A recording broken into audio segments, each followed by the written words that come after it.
میرا دل کرتا ہے کہ میں یہ حدیث نا لوگوں کی روحوں تک اتار دوں۔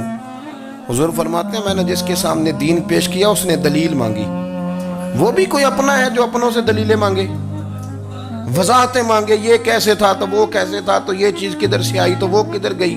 آپ اپنوں سے دلیلیں مانگ رہے ہیں، آپ اپنوں کو کٹہروں میں کھڑا کیا ہے۔ حضور یہ نہیں فرماتے کہ دلیل تھی کوئی نہیں، فرمایا جس نے مانگی میں نے دی دلیل، اور لوگ دلیل دیکھ کے مسلمان ہوئے۔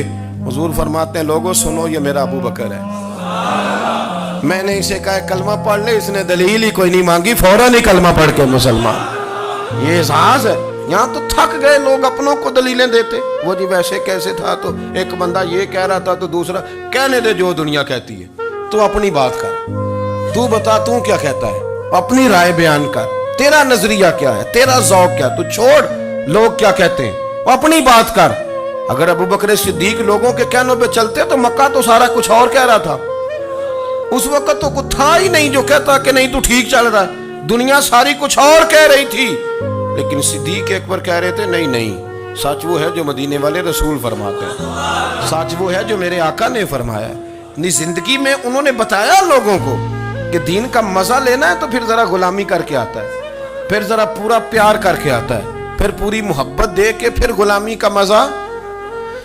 حضرت اسماء بنت ابی بکر صدیق فرماتی ہیں کہ نبی پاک صلی اللہ تعالی علیہ وسلم نے حرم شریف میں داخل ہوئے، ایام مکہ میں، مکے کے دن تھے، حضور حرم مکہ میں داخل ہوئے، کافروں نے، ابو جہل نے پہلے سے سازش کی ہوئی تھی۔ جیسے ہی حضور اندر داخل ہوئے تو شور کرنے لگا، کہنے لگا یہ تمہارے بتوں کو برا کہتے ہیں اور تمہیں شرم نہیں آتی، یہ تمہارے معبودوں کو گالی دیتے ہیں، معاذ اللہ یہ برا کہتے ہیں، میں خیال نہیں آتا۔ لوگوں کو اشتعال دینے لگا، لوگ مختلف جگہوں سے اکٹھے ہو کے حضور کے گرد جمع ہو گئے۔ آپ نے کہا ہے کہ بت جھوٹے، حضور فرمانے لگے کہا ہے۔ آپ نے کہا ہے کہ یہ کچھ نہیں کر سکتے، فرمایا کہا ہے۔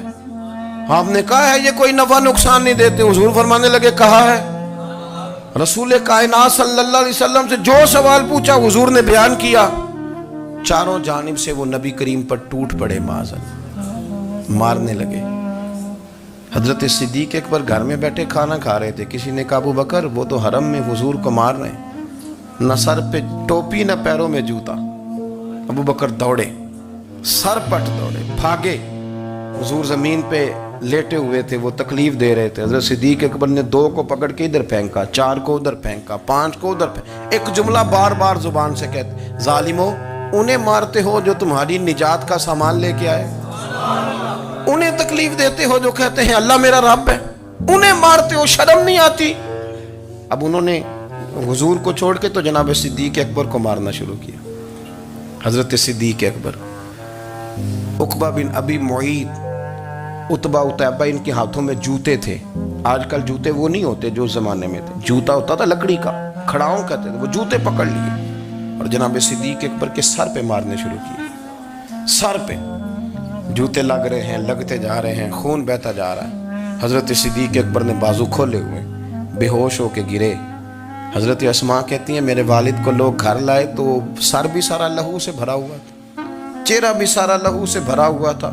عشق تے اگ دوویں ایک برابر، عشق تے اگ دوویں، عشق تے اگ دوویں ایک برابر، پر عشق دا سیک ودھیرا، اگ تے ساڑے ککھ تے کانے، عشق ساڑے تن میرا، اگ دا دارو می تے پانی، کوئی دسے ہاں پلا عشق دا دارو کیڑا، سجنا اتھے کچھ نہیں ہو بچتا جتھے عشق ہوراں دا ڈیرا۔ حضرت صدیق اکبر کو گھر لائے تو لہو لہان ہے سارا وجود، خون بہ رہا۔ جناب اسماء کہتی ہے میں نے سر پہ ہاتھ رکھا، دیکھوں کہاں کہاں میرے والد کو، میں رو رہی ہوں، میں نے سر پہ ہاتھ رکھا تو کہتی ہیں بال بھی میرے ہاتھ میں آ گئے اور سر سے چمڑی بھی اتر کے میرے ہاتھ میں آ گئی، گوشت بھی سر سے اترنے لگا، سارا سر ان کا مار مار کے انہوں نے نازک بنا دیا، نرم کر دیا۔ آپ فرماتی ہیں وہ بے ہوش تھے، ہم ان کے منہ میں دودھ ڈالتے تھے، لیکن وہ جب بھی آنکھ کھولتے تھے تو زبان پر ایک ہی لفظ تھا، ظالمو انہیں مارتے ہو جو تمہیں کہتے ہیں میں اللہ کا رسول بن کے آیا، انہیں مارتے ہو۔ اس ترتیب سے رسول اللہ کی غلامی کی، اس رنگ میں نبی پاک سے پیار کیا، نبی پاک کے حصے کے زخم اپنے سینے اور دل پر برداشت کیے، اس لیے تو میرے کریم نے فرمایا تھا لوگوں سن لو میرے ساتھ جس نے بھی نیکی کی میں نے بدلہ دے دیا میں نے ابو بکر کو نہیں دیا میں ابو بکر کا ہاتھ پکڑ کے اللہ کی بارگاہ میں لے جاؤں گا میں کہوں گا مالک اس نے بڑی نیکیاں کی ہیں تو ہی اسے اجر عطا فرما میں لے کے جاؤں گا کہوں گا اے اللہ تو دے اسے اجر اس نے بڑی نیکی کی اس نے بڑا پیار کیا اس نے میرے ساتھ بڑی محبت کی اس نے بڑی غلامی